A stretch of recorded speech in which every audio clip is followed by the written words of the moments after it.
Wegovy or Ozempic or Mounjaro or whichever weight management medication you might be on, can it actually stop working? I mean, it might certainly seem like it because your cravings are starting to come back, maybe even you're starting to gain a few pounds back as well. But has the drug actually stopped doing what it's supposed to do? Well, let's find out.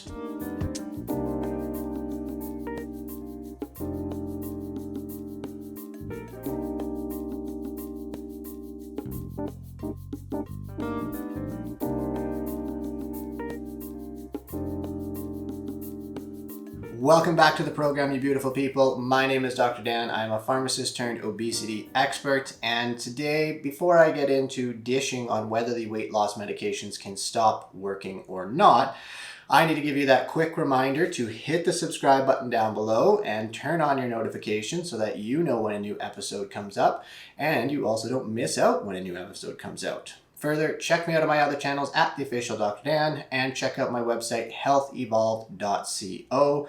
That is .co, O is in orange, where you can book a consultation with myself if you need some support on your weight management journey. So the short answer is, these drugs, they don't stop working. They never do. They're continually acting and having their effect within the reward center, the hypothalamus, all of the various appetite regulatory centers inside of your brain on a continuous basis as long as you're taking them. And what they're effectively doing is decreasing your food-seeking behaviors. So they're reducing how much you're going out to look for food, how much you're actually eating when you sit down to have some food, and those sorts of things. So then, if it feels like your cravings are coming back and maybe you're starting to gain weight, what gives? Well, the one thing that has changed is biology. You see, your food-seeking behaviors, the craving of food, the wanting of food, etc., are driven by what's called the primal brain, or the lizard brain, the hindbrain.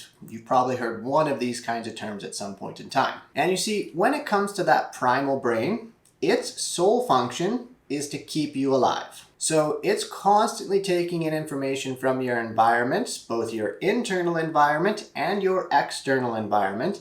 And effectively, what it's looking for is what's going to be the thing that's going to kill you in the next 5 minutes. And when it detects something like that, well, we hope that it's going to ultimately send a signal to get you to solve the problem or to act in some kind of way that prevents you from dying. As an example, if it detects from your skin that you feel cold, the primal brain is going to send a signal that says, go put on your jacket or turn up the thermostat. If it detects that you are hungry or that you are losing weight, it's going to send a signal that says, go and find food. Now, a couple of problems with the primal brain is the first one, it has learned over the course of your life what is the most rewarding way to solve the various problems that you come across on a daily basis. So if we go back to you being cold example, yeah, it might send a signal to go put on a jacket, but it's probably going to want you to actually go turn up the thermostat because that's a lot more efficient and a lot more rewarding.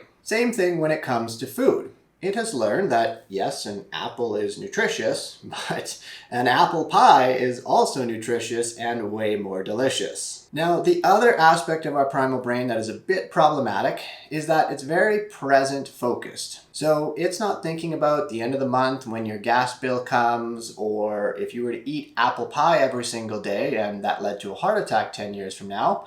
It's not its problem. It is trying to solve the problem and keep you alive for the next 5 minutes. One of our main goals when it comes to managing our appetite and managing our weight or trying to lose weight when it comes to the primal brain is we want to keep the primal brain feeling as happy and as secure as possible. And your primal brain, being the stubborn bugger it is, it will continue to send signals to fix the various problems it's experiencing until it does feel safe and secure. It very much can be like an inconsolable child at times. Now, in order to keep the primal brain happy from a nutrition perspective, there are 4 guidelines or 4 tenets that I look at in order to help people manage their weight. The first one of these things is protein. Protein, protein, protein. In fact, if you take nothing else away from this video today, please forever, for the rest of your life, make sure you are consuming more protein than what you currently are. The reason we need more protein is because the protein is the king of the macronutrients. It can be converted to carbohydrates, it can be converted to fat in your body.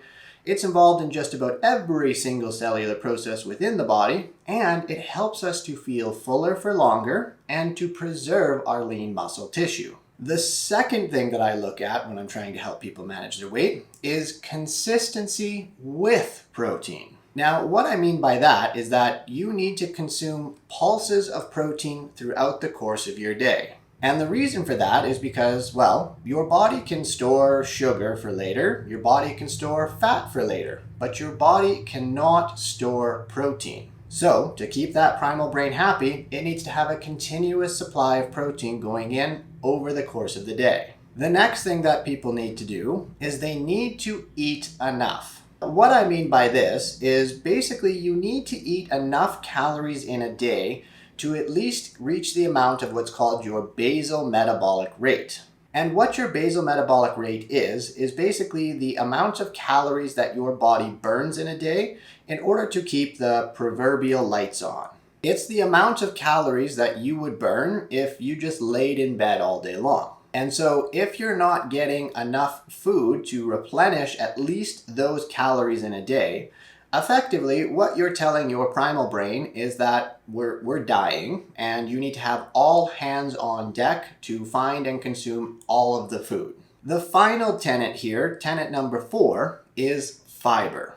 Now this is obviously fruits, vegetables, whole grains, all of those wonderful things. And obviously those things are good for us and healthy for us and such. But fiber, or the foods that we get fiber from, play a couple other roles in our diet. Number 1, they help to increase the volume of the food that we're eating. So it helps us to feel like we're consuming more food and helps the primal brain to think that we're getting more nutrition and all that wonderful stuff. But fiber-based foods also contain a lot of our micronutrients. And so the reason why micronutrients are important is because, well, if your primal brain detects that you're low on salt, for example, it doesn't send a signal that says, hey, go and have a pinch of table salt and the problem solved. Basically, your primal brain sends out a signal that says, hey, you're hungry, go find food. And what it's ultimately hoping for is that the food you find contains the micronutrient that's missing. And so if we have plenty of fruits, veggies, and whole grains in our diet, hopefully we're getting all of those micronutrients, so we're not getting a non-specific signal and ultimately keeping the primal brain happy. So if one of these 4 things is not being satisfied, or worse yet, if more than one of these things is not being satisfied, your primal brain is going to be a cranky camper. And ultimately, it is going to increase the signals that get you to go and find food, and it's not going to be the nutritious kind of food either. What the medications like Wegovy, Mounjaro, and friends essentially do is they help to decrease or at least help you to kind of ignore the signal that's coming from the primal brain. So if you kind of think of the primal brain and the signal that's coming from it, kind of like a wave on the ocean, what these drugs are doing is they're essentially putting up a wall that stops that signal. When that signal is then stopped, you are more likely going to choose the apple over the apple pie. Obviously, these drugs are very good at what they do. They can definitely help people to reduce their food-seeking behaviors and certainly help them to choose the apple over the apple pie more consistently. And ultimately, that allows them to achieve a calorie deficit and ultimately lose weight. However, if you are ignoring one of the 4 main tenets that I already talked about, protein, consistency with protein, eating enough, and getting plenty of fiber, what's ultimately going to happen is over time, that signal from the primal brain or that wave is going to get bigger and bigger and bigger and bigger until finally that wall, that drug that you are taking, that wave is going to be so large that it's going to be able to crash over that wall. And ultimately, it's not going to matter how big that wall is because the primal brain signal wave is going to just wash it out completely. And ultimately, your cravings, your hunger, and your food-seeking behaviors are all going to start coming back. And basically, no matter how much of that drug you pump in, or if you try to stack other drugs on top of it, If you are not taking care of those 4 tenets from the aspect of the primal brain, that wave will just get bigger and bigger and will continue to crash over top and ultimately sabotage the efforts that you were putting in to try and manage your weight. And fundamentally, that is because your primal brain is biology, and biology always wins. So the drugs don't stop working. They're always going to have that wall that's going to be there. But if you've allowed that biology to get too out of control and that wave to get too big, well then that's going to be where you run into problems. Now, our goal when it comes to managing weight and losing weight and keeping that weight off is not to eliminate biology and that primal brain signal altogether. In fact, that is impossible to do, and especially when you're trying to lose weight. And that's because even if you are eating at a maintenance level of calories, so you're not actively trying to lose weight and such like that, your body, your brain is still going to get cravings. You're still going to want to eat your favorite treat or those foods that are high in fat, salt, and sugar. And that's because those foods are amazing and they should be a part of your life. But what we really want to try and do is to utilize the drug in that wall and to keep that primal brain wave as low as we can or at a more manageable level. And so that can be done with the help of a medication, and that can be done by making sure you're taking care of the 4 tenets the best that you can.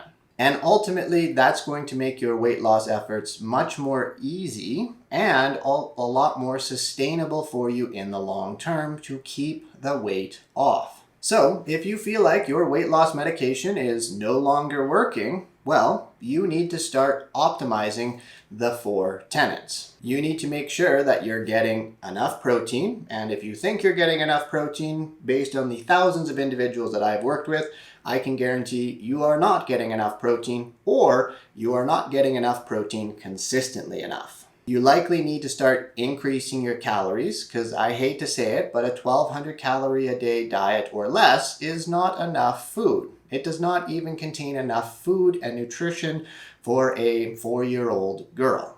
And as well, making sure you're getting plenty of fiber. If you're not eating any fruits and veggies, or you don't like eating fruits and veggies, I'm sorry, you're going to have to find a way to start incorporating them into your life, because not only are they healthy for you and do all kinds of wonderful and great things, but they're also going to help you to manage your weight. Now, the big question is, how do you achieve those 4 things, maybe in a more sustainable way, or what are some strategies that you can implement in order to do those sorts of things?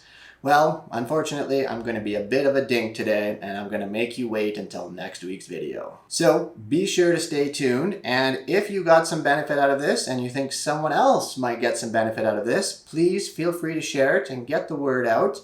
As well, don't forget to hit that subscribe button down below. And of course, check me out on my other channels at The Official Dr. Dan, and check out my website, healthevolve.co. Again, that's healthevolve.co. C-O is in orange, and you can book a consultation with myself there. And if you happen to be in the Calgary, Alberta, Canada area, I just opened a brand new pharmacist-led obesity clinic where you can book a consultation with myself or my team, and we can help you and support you on getting onto one of the weight management medications and also supporting your lifestyle efforts. And until next week, you beautiful people, please always remember that small tweaks ultimately lead to massive peaks.